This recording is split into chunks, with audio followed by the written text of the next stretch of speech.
नमस्कार.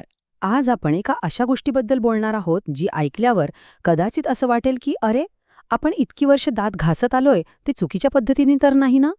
म्हणजे विचार करण्यासारखी गोष्ट आहे नाही का, की आपण सगळेच जण दात घासताना एकच मोठी चूक तर करत नाही होत. हा प्रश्न आपल्या रोजच्या एका अगदी सामान्य सवयीवर आहे. तर ही सगळी गोष्ट सुरू झाली कुठल्या मोठ्या लॅबमध्ये वगैरे नाही, तर अमेरिकेतल्या एका साध्या डेंटिस्टच्या क्लिनिकमध्ये. झालं असं की जपानमधली एक मोठी ऑटोमोबाईल कंपनी अमेरिकेत आली आणि त्यांच्यासोबत त्यांचे काही कर्मचारीही आले. जवळपास 400 कर्मचारी होते हे, आणि साहजिकच ते सगळेजण एकाच लोकल डेंटिस्टकडे जायला लागले. आणि इथेच त्या डेंटिस्टच्या लक्षात एक खूप विचित्र गोष्ट आली. आता तो अमेरिकन डेंटिस्ट हे सगळं बघून इतका चक्रावला की त्याने सरळ विचारलंच, अहो तुमच्या जपानमध्ये डेंटिस्ट वगैरे आहेत की नाही. कारण त्याला असं सतत जाणवत होतं की हे लोक दातांची प्रतिबंधात्मक काळजी, म्हणजे दात खराबच होऊ नयेत म्हणून जी काळजी घेतात ना, तिकडे पूर्णपणे दुर्लक्ष करत होते. आता त्या डेंटिस्टला काय वाटणार? त्याला वाटलं असेल की जपानमध्ये डेंटिस्टच कमी असतील, पण नाही, खरं कारण काहीतरी वेगळंच होतं.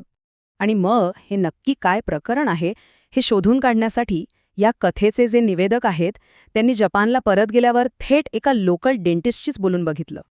आणि ऐका, त्या जपानी डेंटिस्टने जे सांगितलं ते खूपच धक्कादायक होतं. तो अगदी हळू आवाजात म्हणाला की तुमचं म्हणणं बरोबर आहे.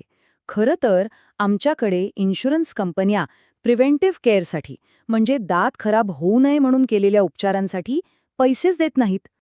म्हणजे बघा, प्रॉब्लेम डॉक्टरांचा नव्हता तर तिथल्या सिस्टीमचा होता. मग यावर उपाय काय? दातांची योग्य काळजी घ्यायची तरी कशी? या सगळ्या शोधात एक नाव समोर आलं, आणि ते म्हणजे स्वीडन. एक असा देश जो दातांच्या आरोग्यासाठी जगभर ओळखला जातो. स्वीडनला तर झिरो कॅव्हिटी देश म्हणतात, म्हणजे तिथे लोकांचे दात किडतच नाहीत असं समजा. मग काय आहे यामागचं गुपित? त्यांचं रहस्य आहे एका खास पद्धतीमध्ये, जिला म्हणतात गोथेनबर्ग मेथड. चला आता जरा खोलात जाऊन बघूया की ही गोथनबर्ग मेथड नेमकी आहे तरी काय. ही पद्धत स्वीडनच्या गोथनबर्ग युनिव्हर्सिटीनं तयार केली आहे. आणि गंमत म्हणजे ही दिसायला अगदी सोपी आहे, पण आपण जे लहानपणापासून करत आलोय त्याचा अगदी उलट आहे. या पद्धतीत फक्त 2च स्टेप्स आहेत, अगदी सोप्या. पहिली स्टेप, जास्त फ्लोराईड असलेली टूथपेस्ट वापरायची. आणि दुसरी स्टेप, जी सगळ्यात क्रांतिकारक आहे, ती म्हणजे ब्रश केल्यानंतर पाण्याने तोंड धुवायचं नाही, अजिबात नाही. फरक अगदी आपल्या डोळ्यासमोर आहे. आपली नेहमीची पद्धत काय, आपण टूथपेस्टने दात घासतो आणि मग खळखळून चूळ भरतो, बरोबर. पण असं केल्याने होतं काय की टूथपेस्टमधलं फ्लोराईड जे दातांना किडण्यापासून वाचवतं ते सगळं धुवून जातं. या उलट गोथेनबर्ग मेथड काय सांगते, फक्त जास्तीचा फेस थुंकून टाका, चूळ भरू नका, म्हणजे ते फ्लोराईड दातांवर तसंच राहील आणि आपलं काम करत राहील. आता मनात प्रश्न येईल की अरे, ही पद्धत इतकी सोपी आणि परिणामकारक आहे, मग सगळेजण ती का वापरत नाहीत? तर याचं उत्तर सायन्समध्ये नाहीये, ते आपल्या सवयींमध्ये आणि आपल्या संस्कृतीत दडलेलं आहे. याचं एक उत्तम उदाहरण म्हणजे जपानमधल्या एका टीव्ही शोमध्ये जेव्हा या पद्धतीवर चर्चा झाली, तेव्हा तिथे आलेल्या एका प्रोफेसरने खूप इंटरेस्टिंग गोष्ट सांगितली.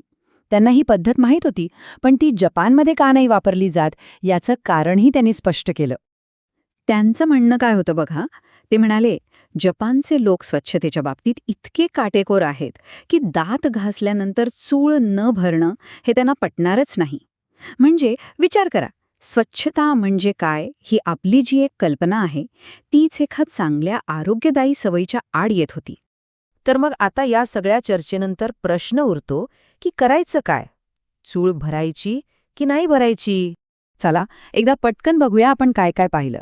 एका डेंटिस्टच्या छोट्याशा निरीक्षणातून दातांच्या काळजीमधली एक मोठी समस्या समोर आली. मग कळालं की प्रॉब्लेम डॉक्टरांचा नाही तर सिस्टीमचा आहे. त्यावर स्वीडनची गोथेनबर्ग मेथड हा एक सोपा उपाय आहे, ज्यात दात घासल्यावर चूळ भरायची नाहीये. पण सगळ्यात मोठा अडथळा आहे आपल्या मनातल्या स्वच्छतेच्या कल्पनांचा. आणि हे सगळं आपल्याला एकाच मोठ्या प्रश्नापाशी आणून सोडतं, स्वच्छ असण्याची आपली जी कल्पना आहे तीच आपल्या दातांचं नुकसान तर करत नाहीये ना? कदाचित वेळ आलीय आपल्या रोजच्या या अगदी सामान्य सवयीकडे एका नवीन नजरेने बघण्याची.